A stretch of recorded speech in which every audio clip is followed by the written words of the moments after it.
Yes, yes, y'all. You know what time it is. Time for thedailybreadproject.com. Your daily nourishment, your daily light, your daily positivity in a world full of negativity where the media is eating your brain and keeping you dependent.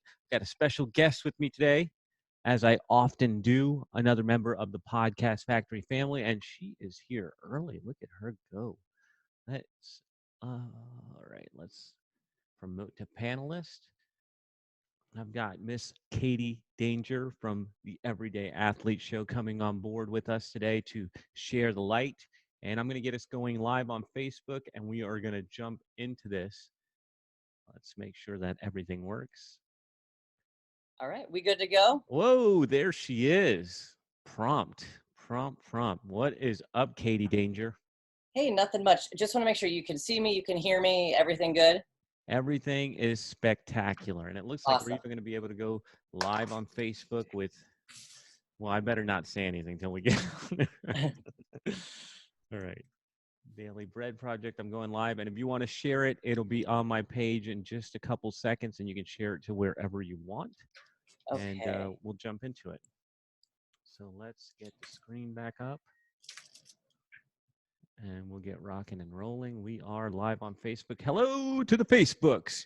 You are watching thedailybreadproject.com. Got a special guest, another member of the Podcast Factory family, Miss Katie Danger from the Everyday Athlete Show. Katie, what is up?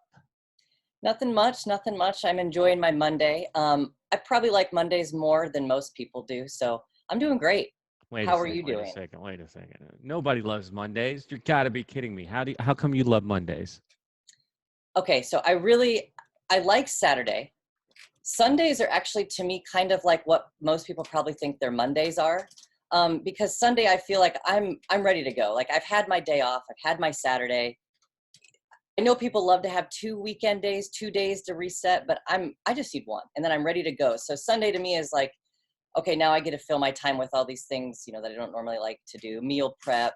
But I just sit down and do my schedule for the week. So on Monday, I'm excited because I can work, and I admit I get a lot of satisfaction off of getting tasks done and just kind of hitting the ground running. I thought I was weird. Like, I'm like, can Sunday be over? I just need to get to work. No, I do. So like even like Sunday 5 p.m. I'm like, my God, I just want to go to bed and get Sunday over with so I can get to Monday. But then I've been practicing gratitude, so I'm like, well, I can fill my time with something I can be grateful for instead of trying to rush through the day. Yeah, I'm going to share my screen for anybody watching on Facebook.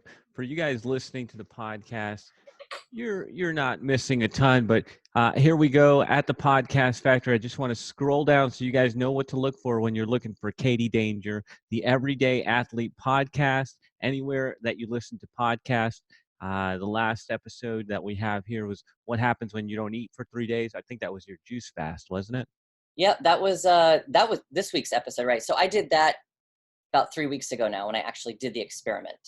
Experiment. And that's one of the things that I find fascinating about you, amongst other things, is that you will go and do experiments on yourself before you bring these things to the athletes. And I respect that because you're talking from experience when you do these things.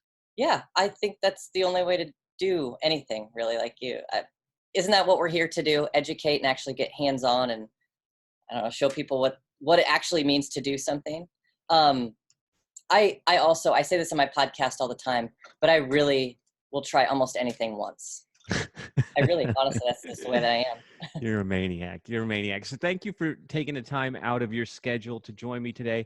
I'm pretty sure you know what's going on here, but just in case, I'm just going to lay it out. We're bringing the light every day. The world is full of negative news. The media's got its tentacles wrapped around people's throats, pulling them to the TV and sharing bad news.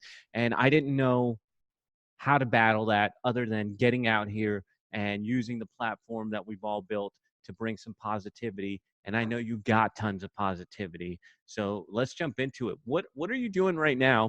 So you're an athlete, you work out, you go to all the different types of classes, but what's your day look like now? How are you staying fit in this craziness? One of the hardest things for me is working out from home. It always has been. I've been that person. I've bought tons of equipment. I've made a plan, and then when it comes to execution of the at-home plan, it just hasn't ever worked for me.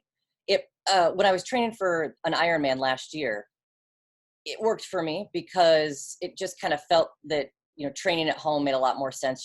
I can't swim at home, unfortunately. But you can run at home. I mean, you can either get a treadmill, or you can go outside, or you can bike. But when it comes to strength training, I'm not good at working out from home. However, big however, I'm gonna try again, because what I was finding is a lot of my gyms, they've cut down to they're open. Most of them are open, but they've cut way down. You can only have 10 people in a class, including the instructor, so 9. And then classes have changed a lot. There's certain things you can and can't fit into 30 minutes that's safe and effective. So I've kind of found I haven't been satisfied with the classes that I've been attending, just because it doesn't work for me in the time frame. I'm kind of set in a way that I think a workout should progress from A to B, and I need 60 minutes. That's what I like. So this week I'm going to try working out from home. So I spent most of my morning coming up with my schedule and what it's going to look like. So I'm going to try again. I'm just going to give myself that grace and that patience, because I know it hasn't worked for me in the past, but circumstances are a little bit different, and why not try again? I'll just be honest with myself. So that's how I'm staying active. I'm still going to work out, but because certain things haven't worked for me, I'm going to shift and see if I can, implement something new that's more beneficial to me right now. So what's something new that you're trying from home this week? Well, one thing I love to do before my gym closed down, it was called Hot Works, and it's an infrared sauna. You literally go in these infrared saunas that fit like 3 people, and you can do high intensity workouts in there, or you can do like yoga or core. I have long-standing hip and knee issues just from years of training. Nothing like that needs surgery, just issues, right? Things that hurt. But this core workout like changed my life, and I was going religiously. I was at 6 weeks, and then bam. Oh. They close, right? So I'm like, I have got to keep this part of my routine. I have to. Well, I've done the routine so many times. When I sat down to do it myself the first time, I just was like, oh, I know how to do this. I don't necessarily need this virtual instructor. But the cool thing is, at home, I've got this small little radiator heater. It's portable. So I've set it up in our small room. I close the door so it gets warm. And then I've got a red light that we use at home. So I just turn on the infrared. So I feel like I'm recreating this experience. So keeping the core workouts, and doing them on the days that I was doing them. One is today, and then one is Friday. And then I'm going to reset up my triathlon bike that I had from last year. I've got a trainer. I've got all the kit and caboodle for it. I got to set it up again. And I'm going to do my bike workouts that I normally do when I go to Cycle Bar. I'm going to do those from home. So those are the new things I'm trying. Look at you. You got your whole gig at home, huh? I do. I've got all the pieces. It's just now I have to look at them in a different light. Their purpose is the same, but different. Yeah. Anytime anybody asks me, how are you doing, or are you doing well? My reply is always making the most of it. I mean, Yeah. what else can you do? I know. Make the most of what you got, right?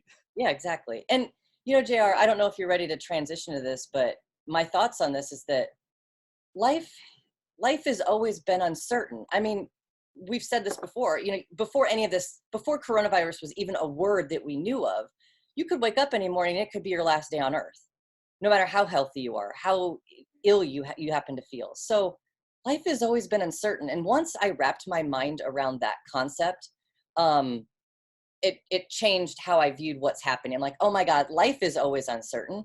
You could be in business one day and the next day something happens and you're not in business. Maybe the store burns down. Maybe your website crashes. They don't host it ever again. Lots of things can happen. It doesn't have to be a pandemic. So to me, this isn't about waiting to get back to normal. It's operating. It is a new normal, right? There's a transition period, but at the same time, it's life as usual. It is business as usual. And if business people, fitness people, whatever you're waiting for until it gets back to normal per se, I think that's kind of a shame, because it'll probably never be normal again. It's going to take a while. This isn't going to be just one day we lift the sheet and everything's back to the way that it was. Businesses are open. People are on the streets. So I hope people don't wait. I hope they realize that this is just part of being human. It's what we signed up for. And if you want out, you can get out. But at the same time, like, you just got to operate. I love that you brought that up, and I want to know where you got that perspective because I remember where I got that perspective, so Yeah. I'm curious about where you did. Brooke Castillo. I've listened to her podcast for a couple years now. It was actually recommended to me by my behavioral therapist, who I go to every now and then. I actually haven't seen her in a while because she's helped me, and I've been able to make some own progress, a lot on my own. But she told me about Brooke Castillo in one of our very first sessions together, and I finally just decided to start listening. But Brooke did she's done a series on, you know, managing through crisis and uh, staying normal when things happen to feel unnormal, and not waiting. When she said that this is how life is, it's always been uncertain and we could die at any moment regardless of the coronavirus. I'm like, oh my God, she's so right. She's so right. Like, what are we waiting for? It's silly to sit around and wait for things to get back to normal. Um, that it blew a fuse in my head that allowed a lot of other things to light up. Yeah, I love it. I love it. And that's it. It's like other people say, oh, things are changing and all. And I get that. I mean, if you work at a restaurant or if your store is closed or other things, but us, we can, I mean, I feel blessed, right? I feel like blessed that I'm running business as usual here at the podcast factory. I'm able to work with all my clients because I've always worked digitally, so it doesn't matter. Mhm. And I think that it's a wake up call for anybody that doesn't have that because I don't know where you were in 2008, but I was losing my ass in real estate. And I was like, that's never going to happen again. And now we have some uncertainty there, but this business is the hedge against that. And then I'm thinking about other cash flows. So what are you doing? Like, what is there anything that you're doing to stay positive right now as the world is going crazy? I write my affirmations every single day, but I've been doing that since January. That was part of my New Year's resolution to myself. Uh, I am focusing on my thoughts first and foremost, because ultimately I want to feel good. No matter what I'm doing, I personally want to feel good. I want to be happy. I don't want to be miserable. I don't want to be mad at others. I want to be happy. So I'm focusing on my intentional thinking. How can I be purposeful and intentful in my thoughts to create the feelings that I want to, and then ultimately for that result to happen? Obviously, there's a lot of action before you get to the result, but I really, really think with all the mind work I've done in the past 2 years, because I feel like this is my Super Bowl right now, because I have really struggled mightily since I've been an entrepreneur, starting about 4 years ago now, because that made me so vulnerable. And I had to confront a lot of the pent up bull crap that sits below the surface until you don't really don't know how ugly it is until you're like, I want to be an entrepreneur. I want to show the world what I can give them. And you got to open up, and it gets real scary. So I've been doing a lot of thought work for a long time. So I feel like this is my Super Bowl, and this is my opportunity to really go like, okay, Katie, are you ready to take the next step in your business?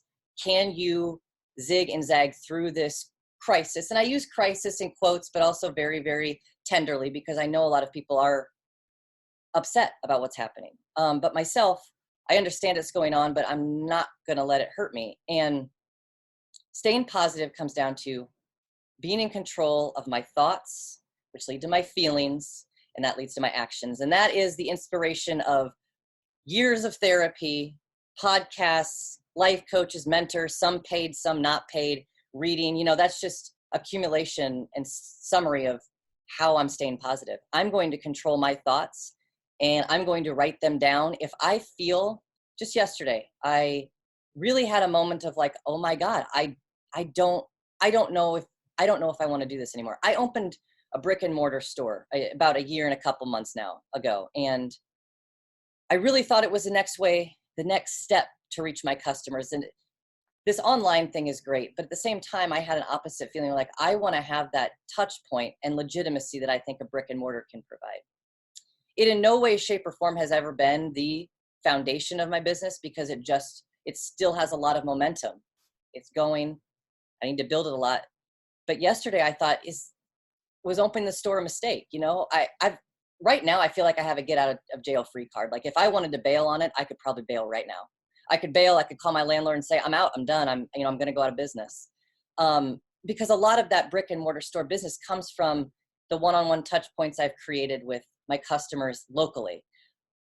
I go deep instead of wide, and it was working. I had momentum, and I feel like all that's just been cut off. So it was a really ugly feeling. It was an ugly thought. And it kind of just led me down a gross rabbit hole. So luckily, I've got enough training and I had enough sense about me at that moment. I just stopped. I said, I just got to start writing. But I wrote down all the gross stuff that was in my head. I didn't just go like, life is good, life is happy, be grateful. Because at that moment, I couldn't believe it.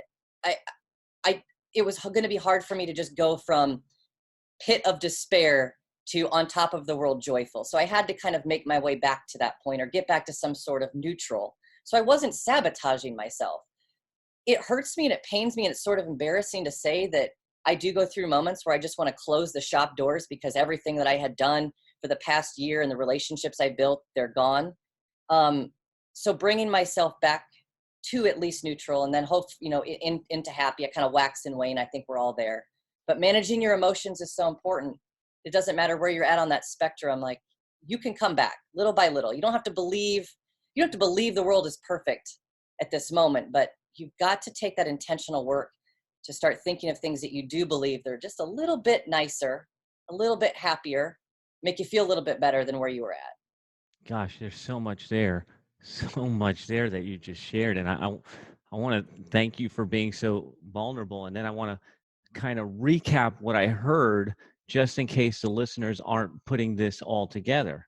And I agree with you. We all get into a funk, and it's ridiculous to pretend that we don't. Like that fear is normal. That Mhm. fear is part of life, and that fear is, like you said, what we signed up for when we do what we do. And what I heard you say was you took that fear, you put it on paper. And the way I'm picturing it is you're stacking up all these different fears, all these different negative emotions. And what I start picturing is a rock climbing wall. Like all those fears are little grips you can hang on to, another grip, and I'm going to jump up and I'm going to climb up out of this. So the way that you got yourself at least to neutral was letting that out there. And then I imagine when you look at it, you say, well, is this a real fear? Or is this just something that I'm coming up with? Is this really something that I want to ponder or stay on, or is it something I want to get past? Mhm. And that's kind of an interesting. Did you come up with that all by yourself? Is that something you've always been doing? No, absolutely not to come up with myself. I so wish that I would have been equipped with some of these things when I was an adolescent. My life would be different right now. But here we are. Um, no, it started with finally deciding to go to therapy. Finally, yeah, that was a great thing. But then opening myself up to possibilities that maybe we have control over our lives, like maybe we're not a victim to the circumstances of the world.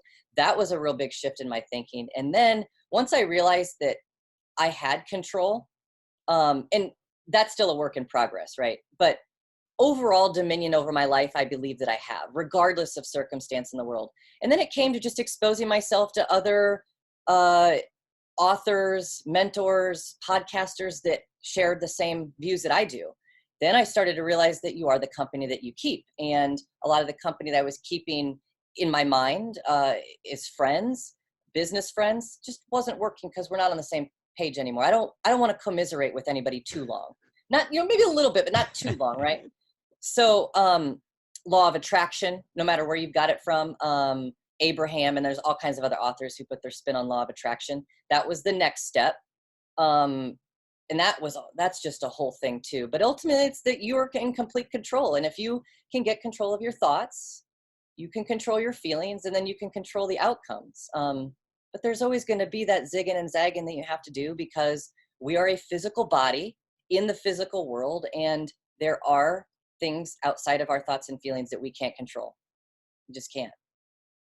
And that's actually want to remind everybody listening is that's what separates us from the squirrels and the pigeons out there is like we can view our thoughts and realize what we want to do or how we're going to take them, what we're going to do with them. We're not working on instinct. Most people will work with that amygdala flaring up, with the media killing them with Yeah. all this Yeah. craziness, but you can say, hey, I can control what I can control right in here. Hmm. And so I love that you brought that up. Thank you for that. So I want to, I don't know if this is the right place to go, but I want to talk about what you said earlier, where you decided to take the plunge to be an entrepreneur, and then you dealt with a lot of crap, a lot of mental crap. It's like, How the heck? Like, why would you do that to yourself is the question. Okay, so when I was younger, I I wasn't a bad kid. I did not like to fall in line. And I didn't know that I was falling out of line until, you get to a certain age and you're always in trouble. Um, Teachers don't necessarily like you. One thing that I should have learned earlier on is you can play outside the lines as long as you make other people believe you're playing in their lines. So it's a little bit of adapting to your environment. I should have learned that. I would have been a lot better. But in high school, I liked to work in high school. I had 2 jobs in high school. I loved money. I loved spending money. I was lucky though. My parents, they bought my car. They paid for my insurance. But anything else like fun money, I loved it. And it was like $5 an hour back when I was working, but I still loved it. So I liked money. Uh, then I would say that my first dip into entrepreneurship was when Napster came out. Do you remember Napster? Yes. Yeah, I don't remember how I found out about it, but I was one of the only kids, at least I'm talking like 90, 98, 99. We got a computer and it had the internet. It had DSL, not just dial-up DSL. And so I could download music. And I also had a CDR, so you could read and record and write. I feel so Nice. silly saying these things. So I had a CDR and I had learned that I could download these MP3s and then put them on a CD and then I could play it in my car CD player. I'm like, this is so cool. And I thought, well, what if my friends want to do this? I'll charge them for it. So I started taking playlists from people downloading music off of Napster and then putting it on a CD and then my friends paying me like 10 bucks a pop for it. And then of course, Napster stopped working, I think late 2000 something. I still have a beef with Metallica about that, but it's all right. So then I'm like, well, I still like making this money. I like doing this, and I hated school. I thought high school was the dumbest thing in the entire world. It was boring. I mean, none of the skills. I just thought it was silly. I went to a Catholic school as well, and the things I experienced were contradictory to what I thought being a spiritual religious leader was. So that's another story. But I just didn't like what I was seeing. So I'm like, I'm not going to listen to anybody because these adults do not know what they're talking about. So didn't like to go to class. I found out any way that I could to get out of class. I started reading ahead material in the classes and I'd make study guides. So then I wouldn't go to class. I'd sell my friends study guides. And because the teachers, all the tests are just, you start to know exactly what they're going to ask. So I'd make the study guides, I'd make money. Well, then I got in trouble for that. I couldn't make study guides anymore. I had to go to class. So I stopped doing that. And it kind of just stopped from there. I always knew I wasn't going to fit in, but my parents were preaching, go to college, get a job, retire at 65, that whole thing, where that whole like 45 years of your life is just given up to somebody else for something. And I was like, okay, that's what I'll do, but I don't really know what I want to do, what that looks like. So I got like 3 years into college. I didn't know what I was going to do. I'd changed majors so many times. I like to do lots of things, but I don't necessarily love to do lots of things. So I changed majors a lot trying to find my way. And then finally I said, screw this, I'm going to join the military. But I don't really want to join the military full time, so I'll go National Guard because I still don't know if that's what I want to do. But I had no other direction and they would pay for school and they throw money at you. So it seemed like a good combo at the time. So I joined the military for a while. I wanted to go active duty, but unfortunately I'd already signed my life away to the Guard. So the way they work, they don't really make concessions for each other. It's still the Army, but they're different branches. I have a So I did question before you keep going because I've never gotten to ask you this. You've always told me, and this is one of the things we bonded on when we first met, was went to Catholic school, practically got kicked out. I know I got kicked out. I mean, you might have made it through, but I was totally a bad kid. You said your words, never wanted to fall in line. Then what the heck makes you join the military? because I still do enjoy discipline. I do. When I say that, I mean like people have a common goal. We know when we're going to get up in the morning. We all want the same thing. Don't get me wrong. I clashed a lot, which is one of the reasons I'm not in anymore, is because it just didn't work. I thought about going back in, but every time I come back to is I can't do things the way that I want to do them. I like things that are, if we're results based, we're not methods and systems based, because systems and methods, like, it just depends, right? So I feel like if you just have the result in mind, and I've done that, this is why I'm here, JR. So going back a little bit, I joined the military. I loved it, but I hated it at the same time. I got to do a lot of cool stuff though. I gained a lot of skill, and it certainly helps when it comes to credibility that you've gone through the rigors of being in the military for 7 years or more. But then I started to fall in line. I got a 9 to 5. I worked at the Social Security Administration for a while. Too bureaucratic for me. You cannot help people in that environment. You cannot help people change their lives or improve their situation in that job because you've got to fall in line. Great money, don't want to fall in line. So that didn't work out. And then I started working for the private sector. I go back to the corporate sector. This was my first real 9 to 5. I was working for Berkshire Hathaway, and I was just doing insurance claims, and it was silly stuff.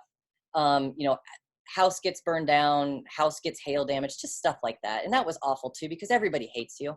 Everybody hates you. So that sucked. And it was October 2016. I was probably like August 2016. I came home and I told Sammy, my spouse, I said, I want to start my own company. She's like, well, what do you want to do? I said, I think I want to sell supplements. I had been thinking about it for a while, and she's like, okay, well, what does that look like? And I had already learned that, I need 20 grand to get started. At least I thought I did. Anyway, I had all this idea, right? But I couldn't just stop working. So for a whole year, I went and I started the business, worked from home after work. Then I started to dabble in do Red H nutrition stuff at work, and it just wasn't working. You weren't falling in line again. Yeah, exactly. So I found really quick ways to get my workload at my actual job done and then spend the rest of the day at Red H. It wasn't good work, but it was work, right? Then it was the day of the eclipse, and I might have given you the dates wrong. Whatever the day of the eclipse was, that big global eclipse sort of thing, that was the day I gave my 2 weeks notice.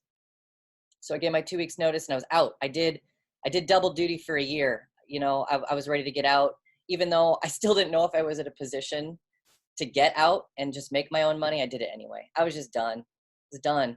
I felt like I had to go all in. I had to go all in and make this happen for real. If I really wanted to do what I wanted to do with my life, because I tried so many things. I tried the Army, I tried corporate life. It just wasn't working for me. So I didn't know anything about budgeting or finance when I first started as an entrepreneur. A lot of that's changed, because if I did, I don't know where I'd be. I got out. I just made the decision. I'm out, I'm done. And I'm going to, it's sink or swim time. And I know that I'm not going to die. So I'm going to swim. It's just going to be a different kind of swim. I want to be freestyle in the ocean, battling the waves someday. But you just kind of go back and forth with your skill level as an entrepreneur as times change and you learn. So what would you say to people then? We're coming close to the end here. Would you say that what's going on right now, if you're out of work, if you're home, if you've had a dream of doing something, whether it's writing a book, starting a supplement company, anything like that, would you look at what's going on today as an opportunity? And what would you say to these people to motivate them? Yeah, I would. I think it'd be a great opportunity. And here's why, because I've gone through the same emotions. I mean, JR just told you that I opened a store last year, and I'm like, I'm glad that I started it last year, because I wouldn't start it now, right? Because things would change. But I think there's a great opportunity. You hear words like recession and the economy's down, but I don't think it is, because people always want to be helped in some way. They want to feel better. And there's always going to be a way that you can position yourself as a leader to help people feel better, in whatever that may be. You may be sitting at your desk right now at work watching this, or later, and maybe you want to be a life coach. Maybe you want to be a personal trainer. Maybe you've always wanted to do taxes for a living. There is no better. I know, but everybody's got their thing, right? There's CPAs out there. They're a crazy bunch, but they're out there. So, I just don't think you can stop your dreams until things are better. I know you've read Napoleon Hill, Think and Grow Rich. I know you have. So another thing that I remember from there is, and I thought about this as soon as it hit in my mind that coronavirus was one of those times in history, like the recession, like 2008, is the people, no matter what they had when, the Great Depression happened, when they lost everything or whatever, the people who just went out there and just still made shit happen. I mean, they're the ones who basically seize the day. And there's always an opportunity to seize the day. It doesn't matter when it is. Hopefully it's today for some people. You just have to work through the stuff that goes on in our brain, because that's just what we are. We're human. The great thing is, because we're also human, we can rise above. So you can't wait. You still got to put your foot on the gas, and the gas might not be flooring it. It could just be a little bit, but you still got to go. You got to go. Momentum over meditation. This is why I love you. You're so inspiring. And what a great way to wrap it up, because you started it with this, you had it in the middle, and you had it at the end, is seize the day. Do something. Take advantage. Stop making excuses. This is, I mean, I hope, guys, girls, whoever's listening, listen again, because that's been the message the entire time from Katie Danger, from the Everyday Athlete Show, and Red H Nutrition. By the way, I've been taking my Red H Nutrition daily over here. Everyone's an athlete, JR. Yes. Anything else you want to say as we're wrapping up, Katie? Don't wait. Don't wait. Thank you so much for being here. Thank you so much for taking time to rap with me. Thank you for bringing the light. It's been amazing. Thank you so much, Katie. Thanks, guys. All right. That is a wrap for another episode of the Daily Bread Project.com. Thank you guys for tuning in, and we will be back tomorrow.